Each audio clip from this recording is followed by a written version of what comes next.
on and welcome to B Cube Sunday morning. I am honored this morning to have three fantastic guests. I've got Martin L. Shoemaker. He's the guy with the hairline is very similar to mine. Um, CL, Andrew Roberts, and CL. I never asked Kagmi, right? Yes. It looks like it sounds, even though it looks like it shouldn't. All right. And we're here to discuss Writers of the Future. And as we go through it, they'll each tell us about their experiences. And in the prep for the show, we were talking about said, hey, does anybody want to describe what the Writers of the Future is? And we wound up talking about that old proverb about blind men describing an elephant. So, what is Writer of the Future's contest? What is the event? Who sponsored it? What does it mean to win? There's so many different facets that any single description will fail to reflect someone else's. But who here has won the Writers of the Future? Well, I think we're all winners, but there's three places, and I'm a third place winner. Oh, me too. And you're a first place winner? Third place. Okay, well then why don't we start with Martin since he's got the best hairline. And tell us about Writers of the Future. Now, the science fiction writing community has got a lot of good people in it. It's got some jerks, every field does, but there's a lot of good people. And going back historically, there has been a very strong pay it forward ethos. You cannot repay your mentors for what they did to teach you because they're past you, or sadly, they're just past. And so there's been this strong ethos for you pay forward to the next generation, the next writer coming up, and the current generation around you. You help other people because you've been helped. L. Ron Hubbard, who is an extremely prolific science fiction and pulp writer from the 40s, decided that he wanted to institutionalize this. And so this is the contest, that it is a chance for relatively new authors. There's limits of how much you can have published before you're no longer eligible. Relatively new authors can compete against each other as opposed to trying to compete for a slot in the Analog or Clark's World, where let's face it, if you're a bestseller, you get that slot more than likely. And if you're new, you've got to struggle. Here, we're competing anonymously against other writers who are at a similar stage in their career. And the winners then get to go to this fantastic Hollywood workshop. The Hollywood part is not what's fantastic about it. That's just where it's located. This fantastic workshop where the judges, particularly currently Jody Lynn and I and Tim Powers, but others as well, the judges teach you for a week, teaching you business. Because if you got there, you pretty much already have got craft done because you've competed against thousands of people. You've got craft done. They're trying to teach you how to connect, how to find work, how to find people, how to improve your craft, but they're really trying to help you connect. And they're part of your network going forward. They become your peers and your friends. So it's really an institutionalized pay it forward and a chance to get you early writing credits.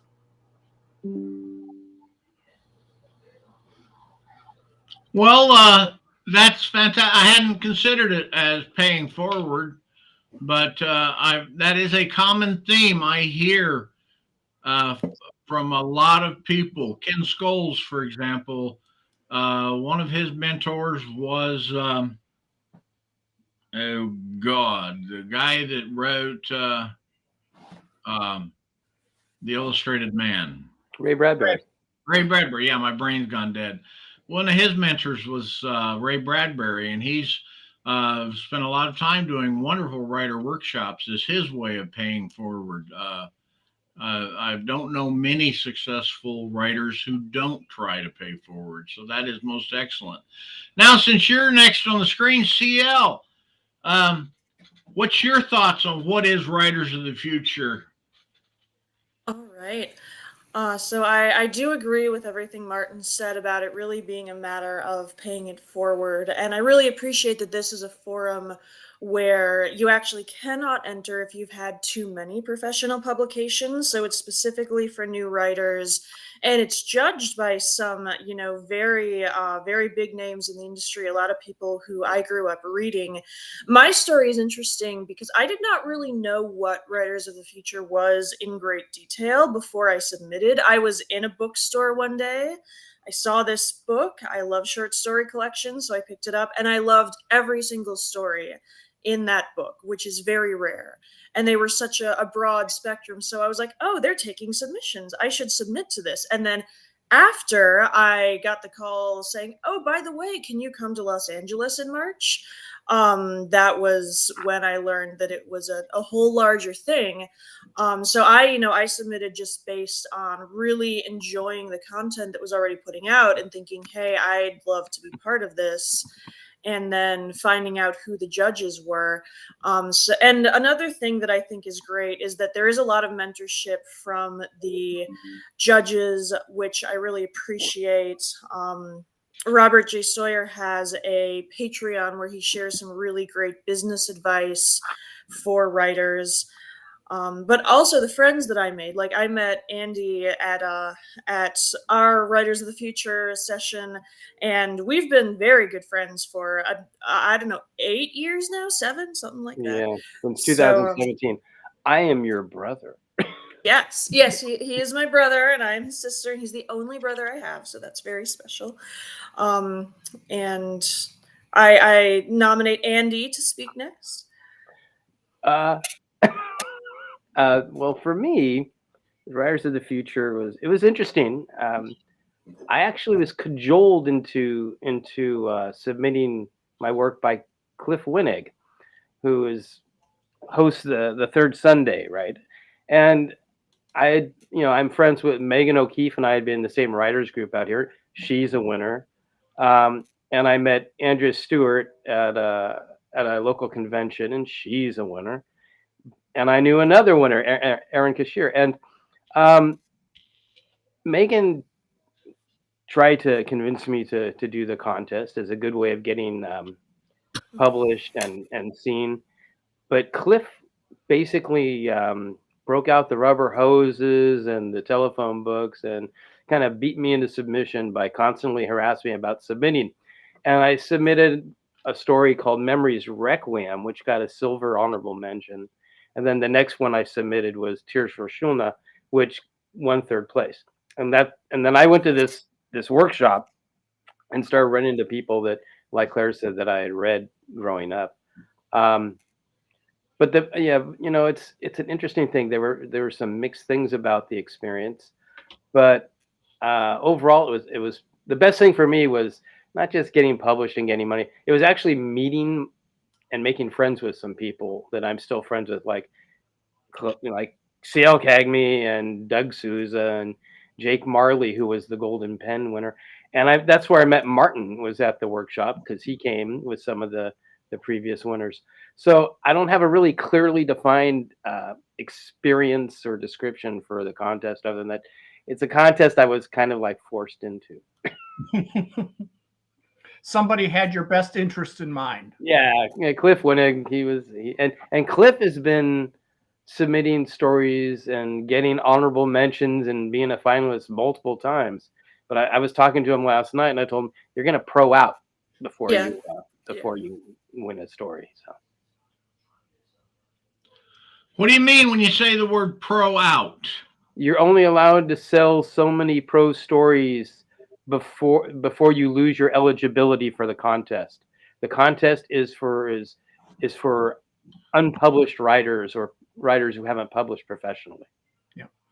More than 3. Now, for some reason, when people hear more than 3, they think 3. No, 4 is more than 3. 4 or more published pro-paying stories, short stories, and you're out, or 1 pro-paying novel and you're out. Yeah. Well, our BQ. I think the stories are judged blind, right? Yes. Yeah. Well, That is so. Would you recommend it? 100%. So I much of would my career recommend comes from the with a people I've met. caution. I would recommend it with a caution that some people are not fans of the contest, and that's all I'll say about that. Well, I'm generally not a fan for contests, but is there an entry fee? No, not at all. Okay.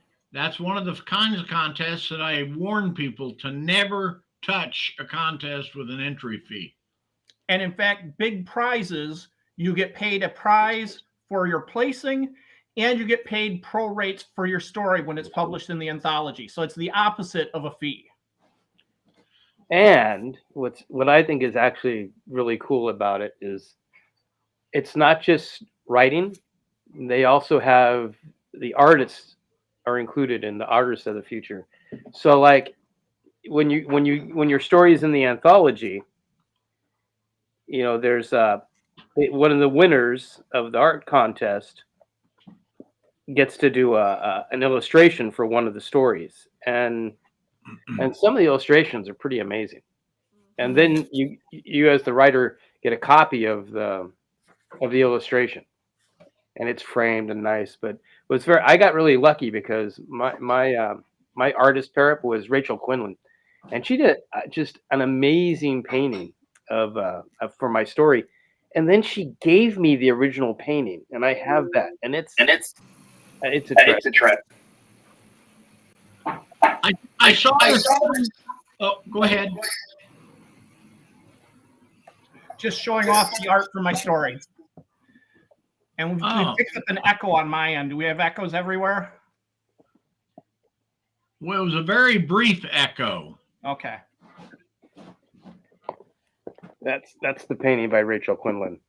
Oh, lovely. I should have had Michael Mashura's. He did a graphics illustration of mine that was really beautiful. Yes, thank you. That's Jill Kagmi's. Yep. Now, those are internal. They're in the anthology, yeah. So are they full color plate internal, huh? Both full color and black and white. There's a black and white by your story, and then in the back of, at least in the back of our anthology, there was a section of all the color illustrations. I think but again, the newer ones you get a might copy have of it in the the story. picture. I think. I think the newer ones might have it right in the story. Printing prices have come down, and they've gotten better at it. So I have always been a fan of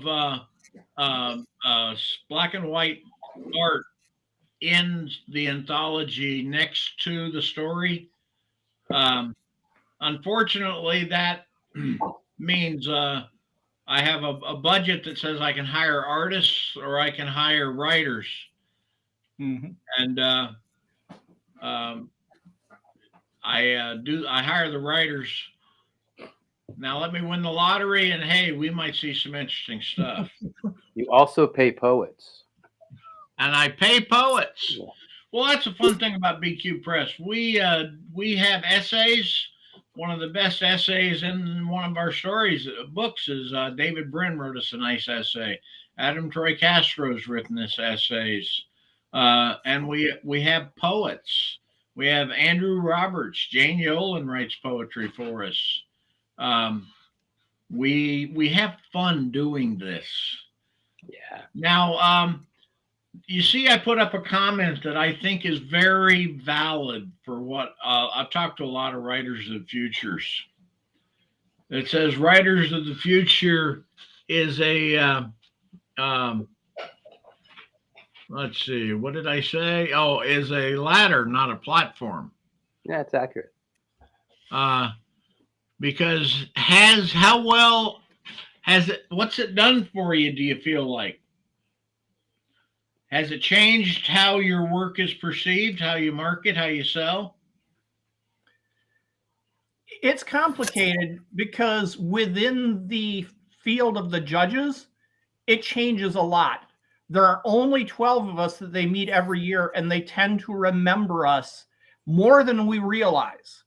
When I came back the year after I won to help teach the sales part of the workshop, they all remembered me and they knew what I'd published in the past 12 months, which just astonished me to have David Farland telling me his impression of my stories. So they know across the field, some people know, but I mean, you're a very tuned in person and you wanted this podcast to answer your questions. So clearly not everybody in the industry is tuned in. Yeah. Well, the reason I thought it was interesting, I heard you guys mention it, and I know a lot of people who have talked about they were Writers of the Future finalists. They came in third place. They were this, they were that. So how does the process work? I'm not sure I understand the question. How does the process of Okay, the contest itself, or I'm a writer, okay, and I've heard of this Writers of the Future thing. That my favorite writer, CL Kagmi, has she talks about it occasionally. I want to get that same bump. I want to get that same experience. I want to. So, what do I do? you write a story and you Yep. read the guidelines, and then you submit it for free, and it's done quarterly. So there's multiple opportunities in the course of a year, and you can do it more than once. You can keep doing it if you don't win. Your stories are judged blindly, and if you are selected, you get a phone call from I can't remember her name. It's Joni, and she calls you and tells you that you've won, and you invites you to the workshop. And then Yeah. when the workshop time comes, you actually they pay your way to fly to Hollywood. They put you up in a really nice hotel with all the other writers and artists, and they have the workshop throughout the course of the week. Now, who attends the workshop? Winners, first three. It's all the winners of each quarter all together, and they include some of the finalists. Really? And then some of the previous winners also come near the end, and some are there through the whole thing, and they support and they help during the gala and the signing afterwards, and kind of they're there to kind of let you know because it gets really stressful at some point. There's a 24-hour short story thing where you have 24 hours to write a short story, and I'm a person that takes about 24 weeks to write a short story.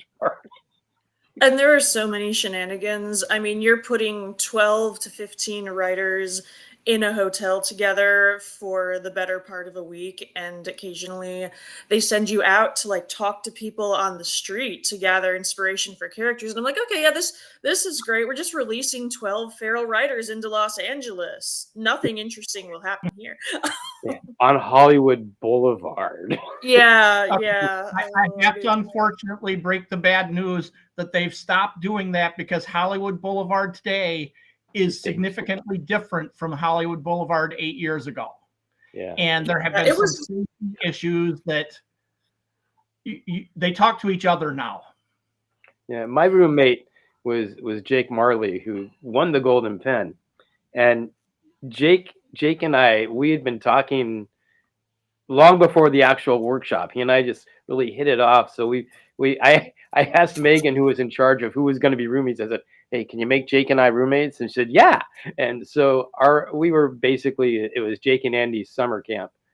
And it was a blast. When the friendships you can form if you want are pretty intense and lasting, and I think for me, more than the writing, the friendships that was what counted. I mean, I could learn marketing, but it's not my thing. I enjoyed meeting the other published authors like Tim Powers, Dave McFarlane, Robert Sawyer, and Larry Niven, and Jody Lynn Nye, everyone.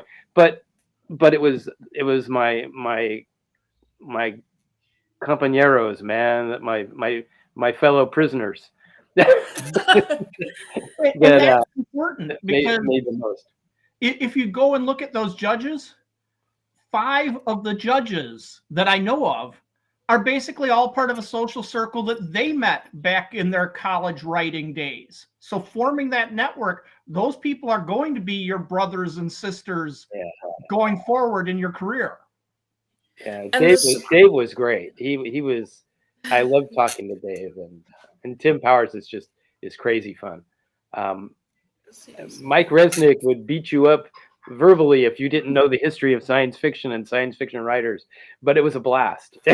So yeah, so winning, I think the best part of winning isn't just getting money and getting published. It's the workshop and just getting to meet people at your level and those who've gone beyond. That was kind of the funnest part for me.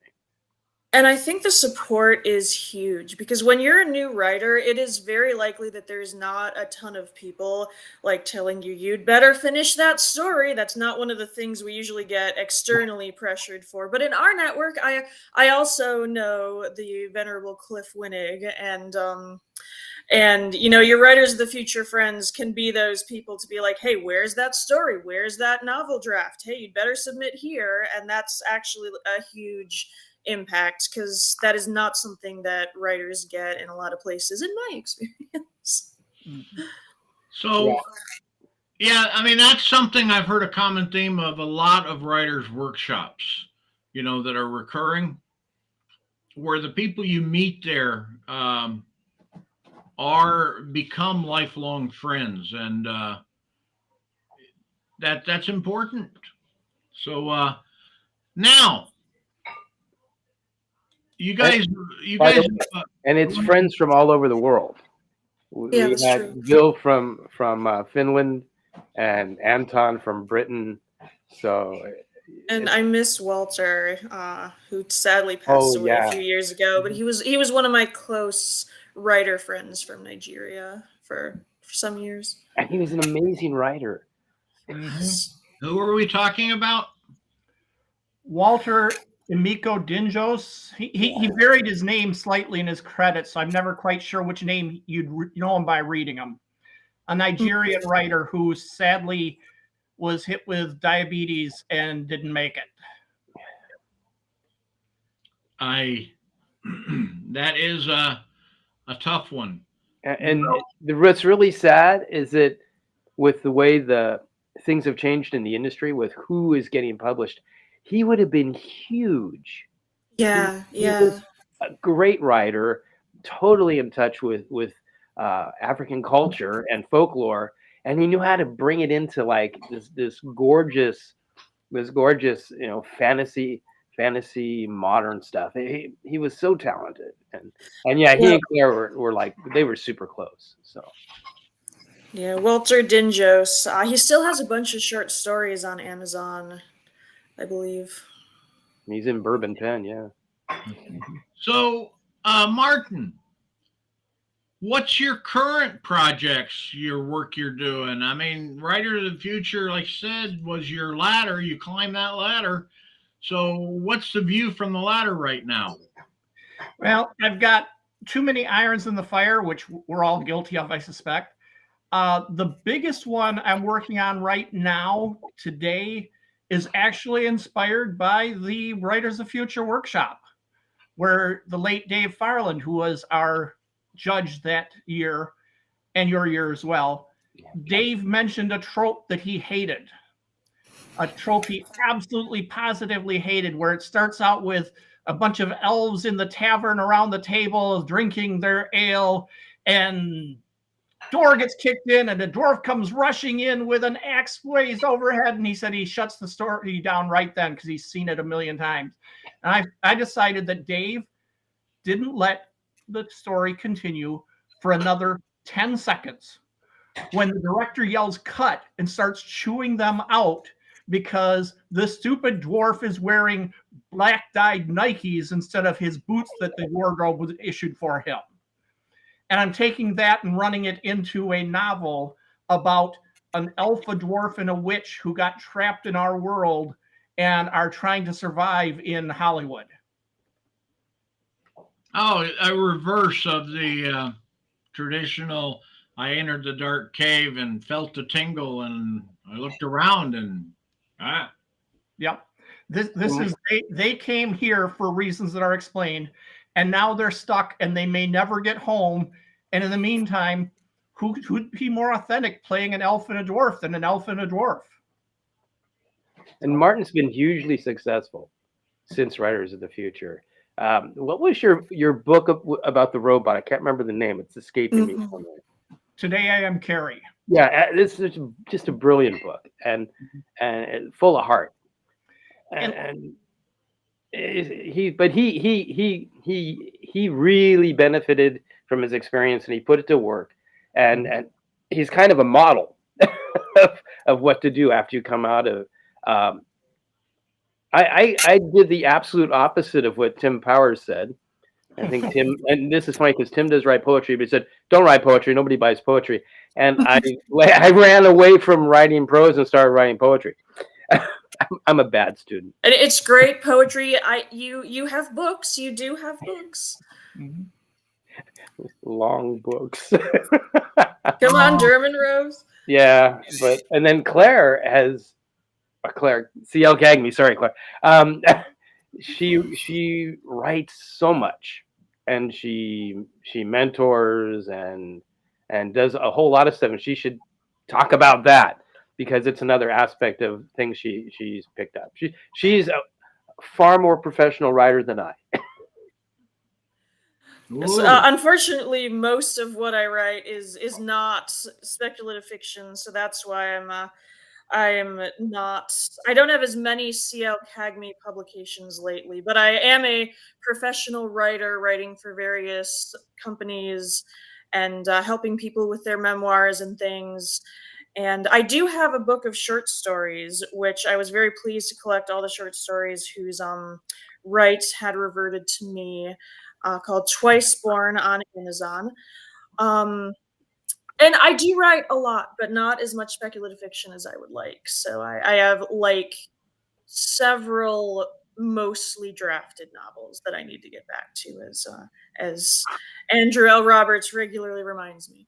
So I'm that friend from the contest who every time we talk or chat online, it's, "Hey, are you working on that novel?"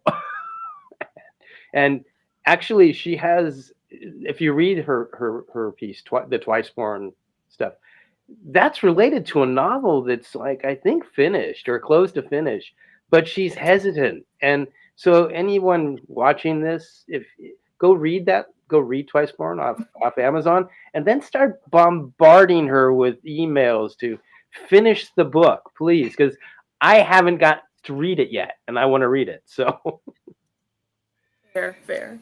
So tell us about this book, CL. All right. Well, the short stories in Twice Born are part of an extended universe where there are actually 3 books that are mostly finished that take place in different parts of the universe. And I realize I kind of have a marketing problem with them because each one is in a different subgenre. Like there's a space opera, there's like a space science outpost, there's a how would I describe the other one? Like a almost space pirate type of situation. And each of those are referenced in the short stories in the anthology. So all of my writer friends are like, "You need to finish those novels because we want to find out what happens to those characters." And I'm like, "Yes, I will. I will finish all 3 of them at the same time. And whatever agent I go to will be very confused because I'll have 3 novels in different subgenres in the same universe." Yeah, kind of like the fellow that wrote Stormbringer, Sanders. Sanderson. Yeah. Michael Moorcock. I identify with that. Michael Moorcock wrote Stormbringer, right? Yeah, you guys. That sounds like you've got an incredible vision, and I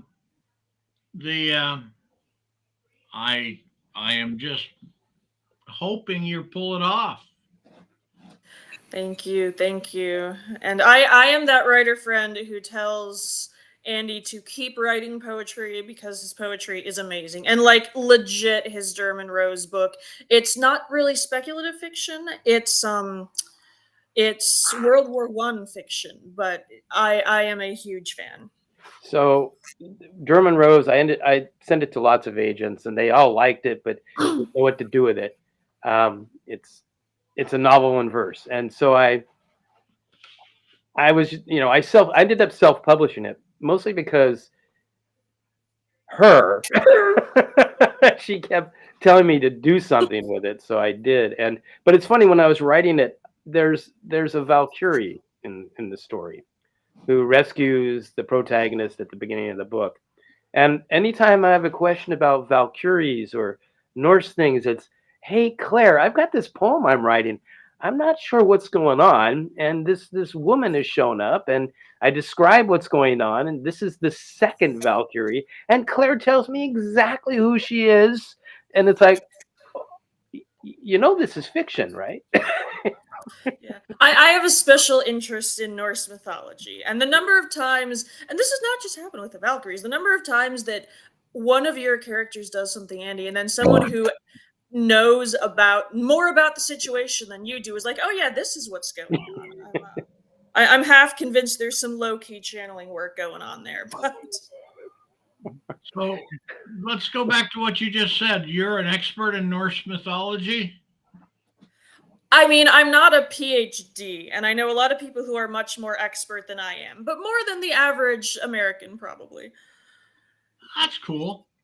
I just had a story with bits and pieces of Norse mythology built in, and I spent more time looking up terms and names and trying to figure out what a groch is. I don't. Yeah, the pronunciation I don't have so well. Huh? The pronunciation I don't have down so well. I'm like, I've read these terms. Do you know what it is though? I'm not, to be quite honest, I'm not even sure where the matchup between the pronunciation and the spelling would be. So. Yeah, it's I don't know either, but I just know this, that she had her person chewing out a Valkyrie in the story, and after that she made me go spend a lot of time on Wikipedia. But that's the joy of being an editor. So, Martin, you said you told us about have you got anything coming out soon?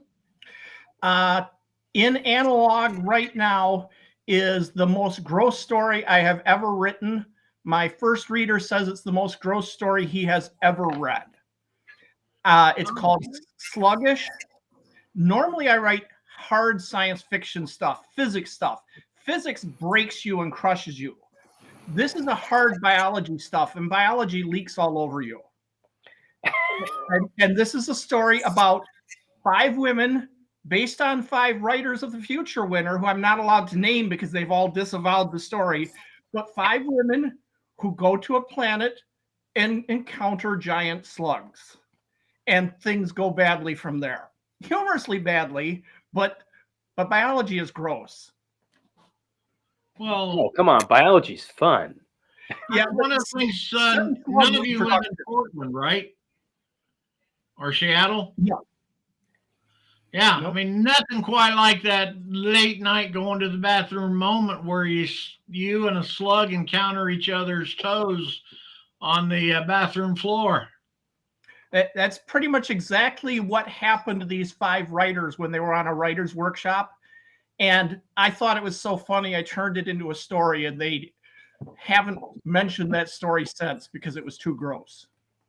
Slug reproduction is gross. I am so intrigued right now. What is slug reproduction? The way that they reproduce, and it's different because, I mean, we got thousands of species of slugs, but the general way that they reproduce is somewhat like fish, where the female lays down eggs and then the male comes by sometime later and dumps sperm on them. Curiously enough, in some species of slug, it's the same animal because they go through cycles of male and female. but the males dumping sperm on, spoiling my own story a little bit, but the males dumping sperm on anything that smells like eggs is an uncontrollable reflex. You know, I'm just not sure I'm going to be able to read that story. Now, if you want one that's much less gross, coming out in the May analog is Uncle Roy's Computer Repairs and Used Robot Parts, about a robotics engineer who retires to a small town with his wife where she grew up and thinks he will have a retirement job of doing computer repair in this small town. And the local high school punk prodigy thinks it's his territory and they aren't room enough in the town for the both of them. So what, they fight it out with war robots or something, or? I'm not spoiling it, but it turned into something much more than I started with. It turned out to be about revitalizing small towns in America. So are we going to change your name to Martin Analog Shoemaker? This is going to be, I think, my 17th story in analog. Might be 16th. I've lost count. I know I hit past 13 a few years back. Once you get to a point where they know you, it becomes a little easier. It's not easy, but it becomes a little easier because, and this is an entirely unfair thing, it just is what it is. If you are Joe Nobody and you come into a story at Analog and your first 2 pages are about students preparing for their high school exams, you're gone. Much like we say with Writers of the Future, your first 2 stories have to tell us that this really is fantasy or science fiction, because they've got thousands of entries every quarter. They don't have time to read every story.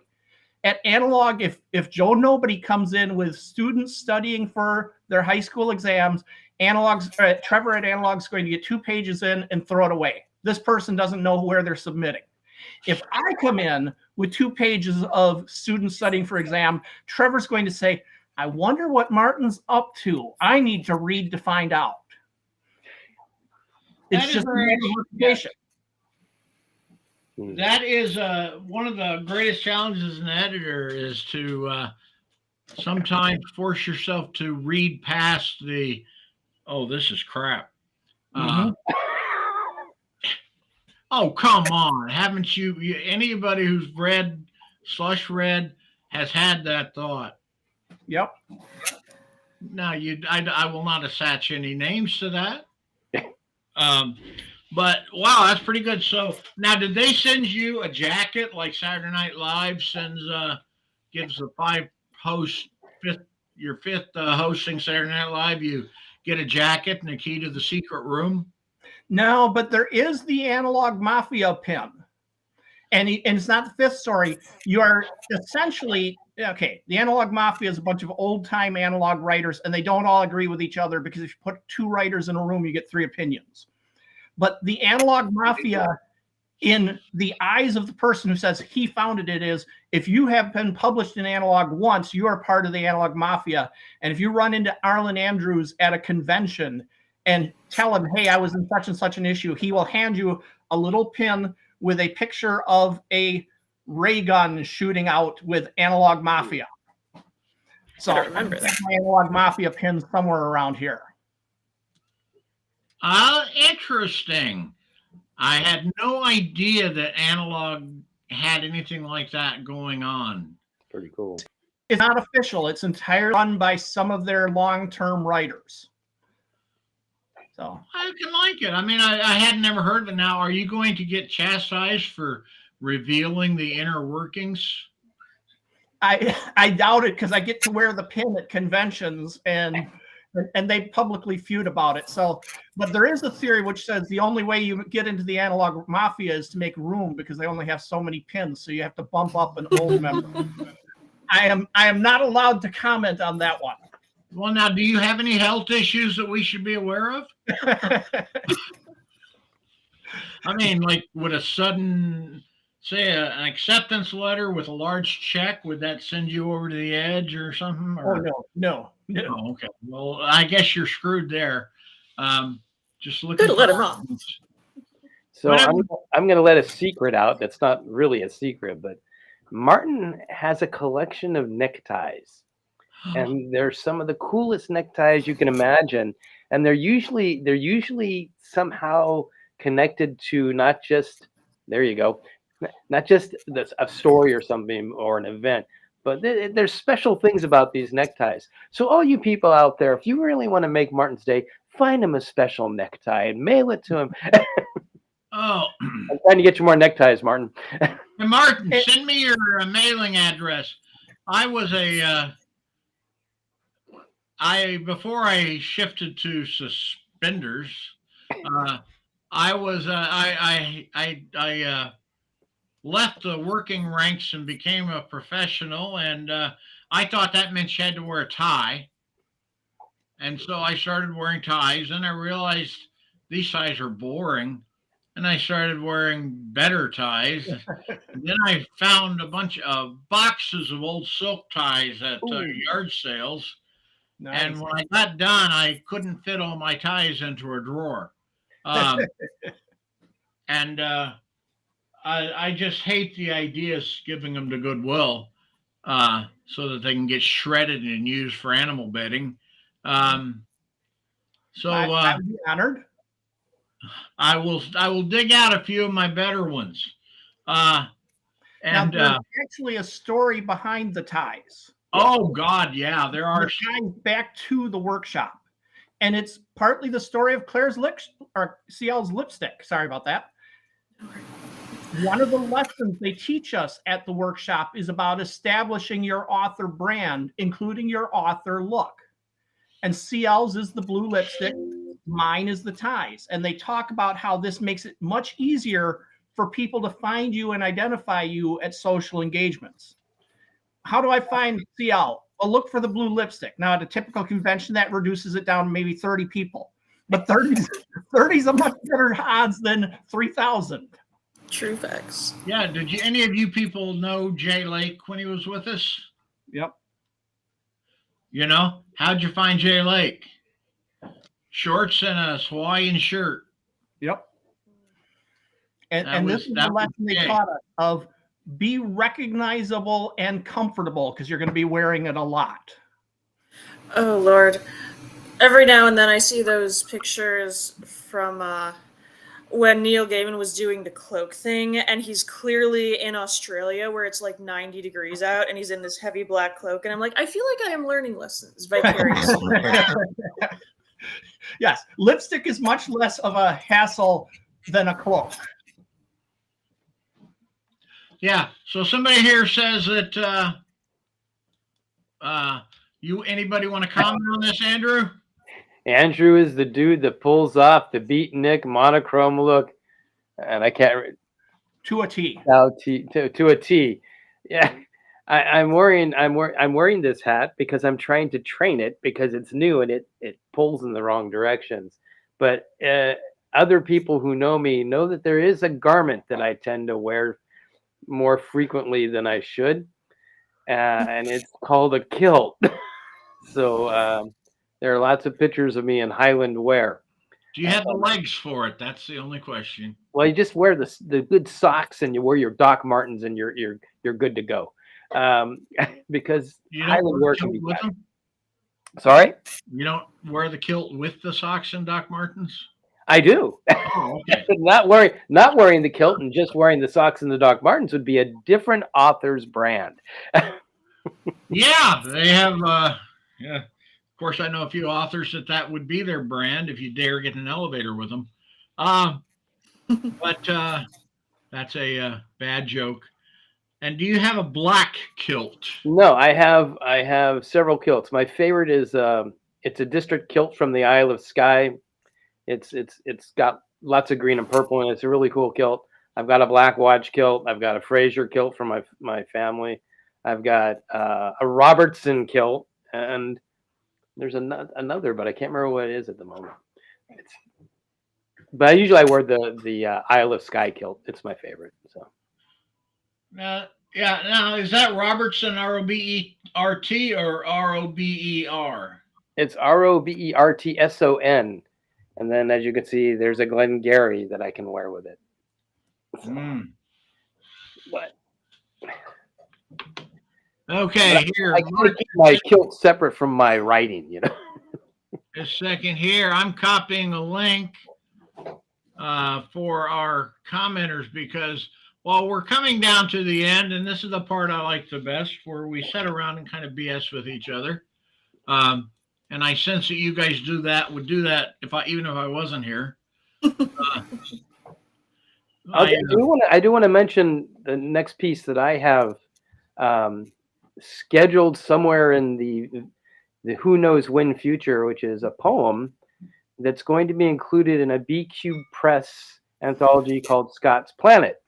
And Scott, I'm looking forward to Scott's Planet for a number of reasons. One is I'm going to be in it. Two, I'm going to be in it with two of my friends because Cliff Winnig has a piece in it, and Earl T. Roski has a piece in it too. So it's always good to be on the same table of contents with people you care about. That is good. Well, let me tell you guys about Scott's Planet, because I just sent our current work, Madam President, off to the co-editor so she can look at it before I send it back to all the participants for final proofing. And then I go full bore into into Scott's Planet, which has been languishing for about a year. And Scott's Planet is a fun story. Yeah. The story behind it is I sold my first story. It was called Scott's Planet. Harry Turtledove was in the anthology with me.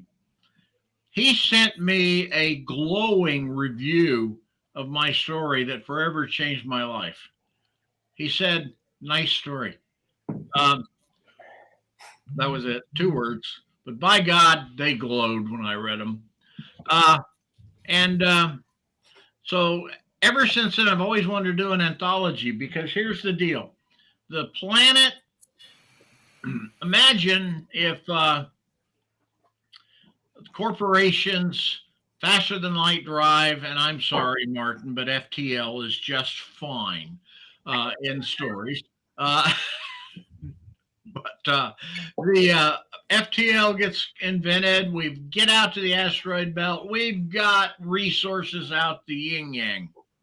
And so we start colonizing distant planets as we find them.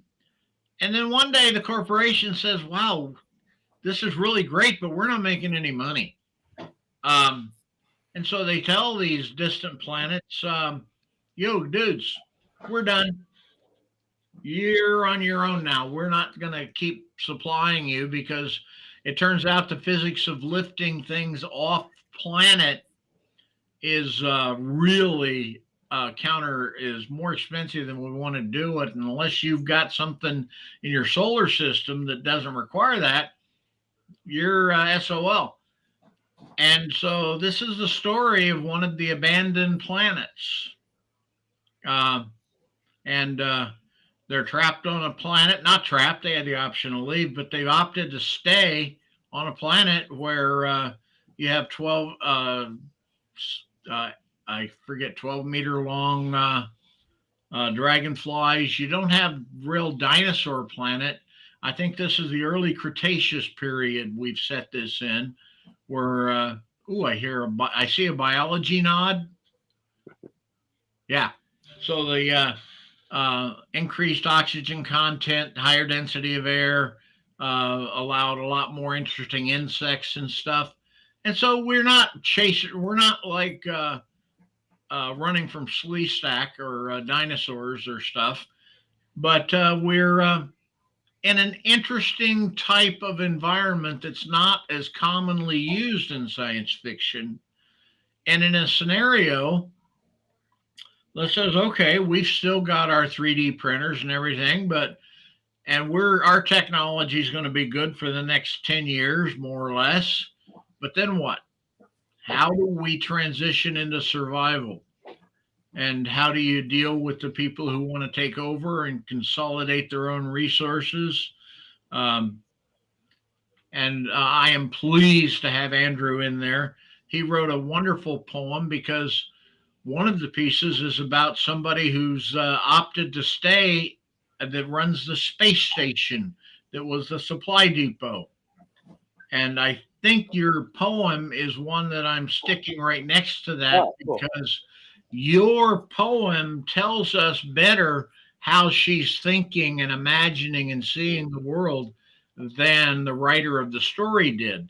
Together, they're a wonderful combination. And it's a shared world scenario. We've got three anthologies planned. Interesting contract that says, I own your characters. Uh, you still get all the royalties and all that other good stuff, but your characters, other writers are going to be using your characters as long as they, don't do rude things with them. And so we've been enjoying that. Oh, the Bible is fun. The Bible you wrote for it is fun. Oh, But sticking to it in every way is difficult. Yeah. well, the Bible came when I thought I had it all figured out, and I sent out a page and a half of basic Bible. Oh my God.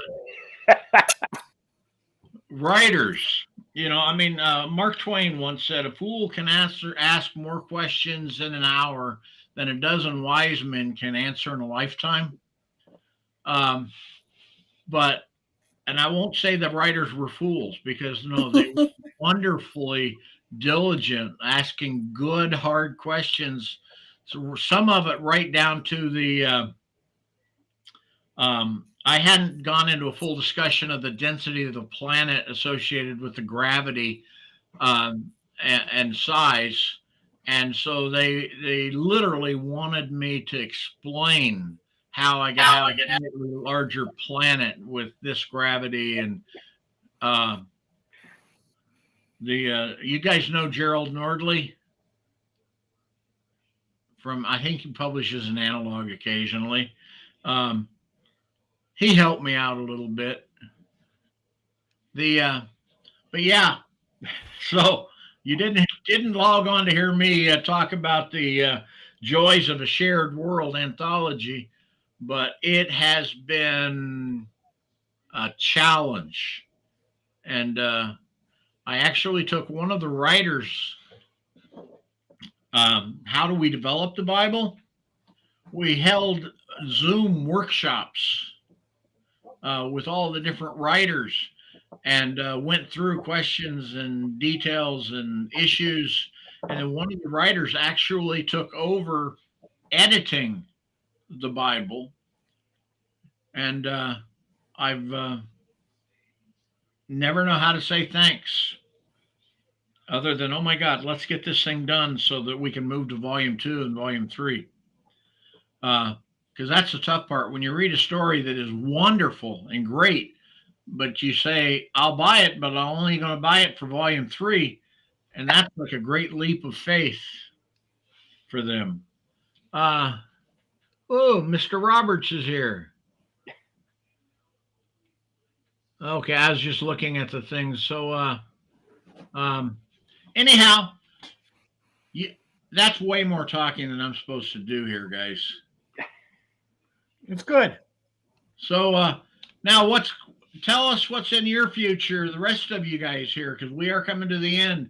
What do people need to be on the lookout for? Like CL, you're going to finish that novel, right? And get all 3 of them out to the... Yeah. Okay. That'll probably be a while before that hits the public airwaves, but that's my assignment. That's okay. I got David Gerald and Jim Wright are working together on a book. Oh, cool. Every time they come on, one of them is poking the other one to get hot. I love it. And David just turned 80, I believe. So it's kind of like it's going to be this way when you're 80, CL. People are going to be poking you to get hot on that next work.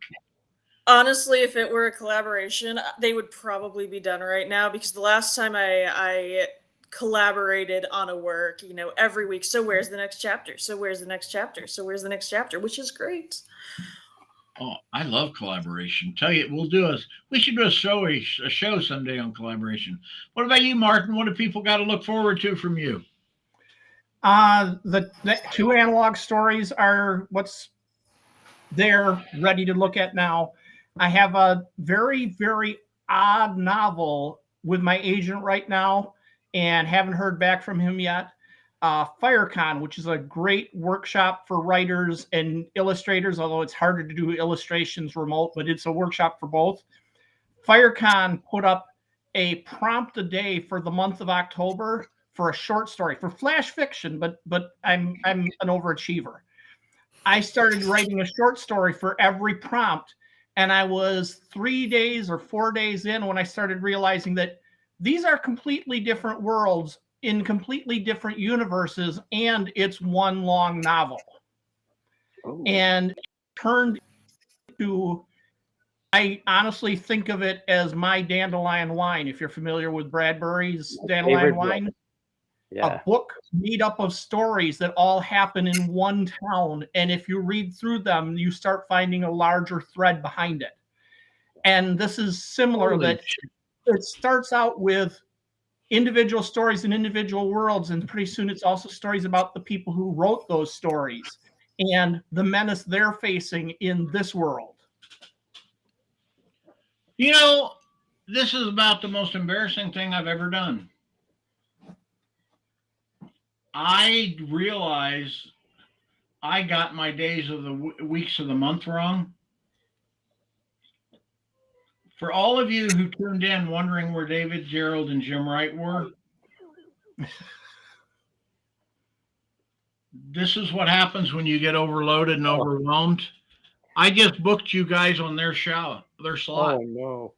Oh my. Oh my, right. I am going to hear about this for a long time. And wow, what a great Maybe way we to could close say the lots show. of nice things about David and Jim. Yeah. Really quick. Yeah. I said the things, and then I looked down at the date, and I said, no, today's not the 28th.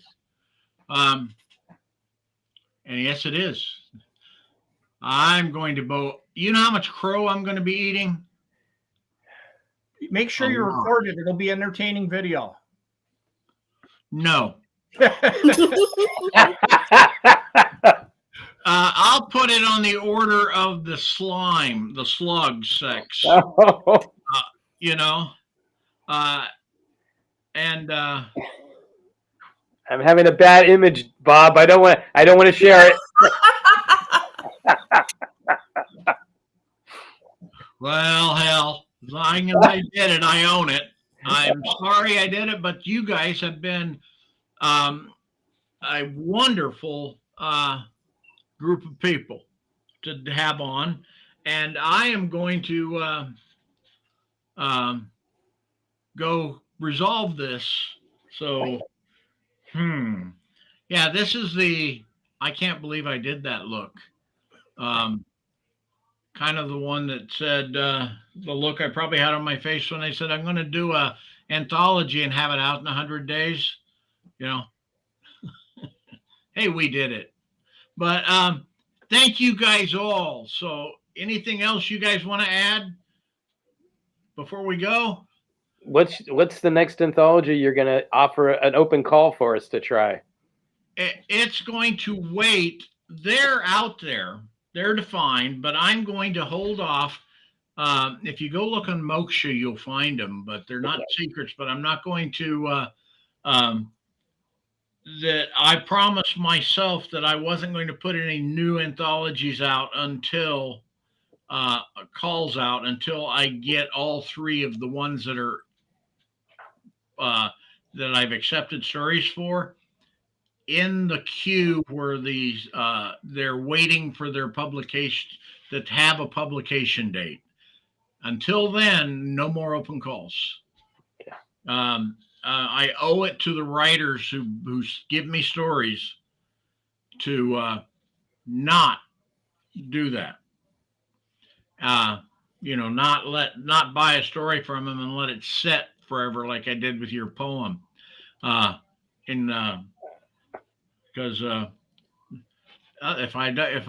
That's just the thing about Big Cube. Anyway, thank you much, and I'm going to let you guys go and say goodbye.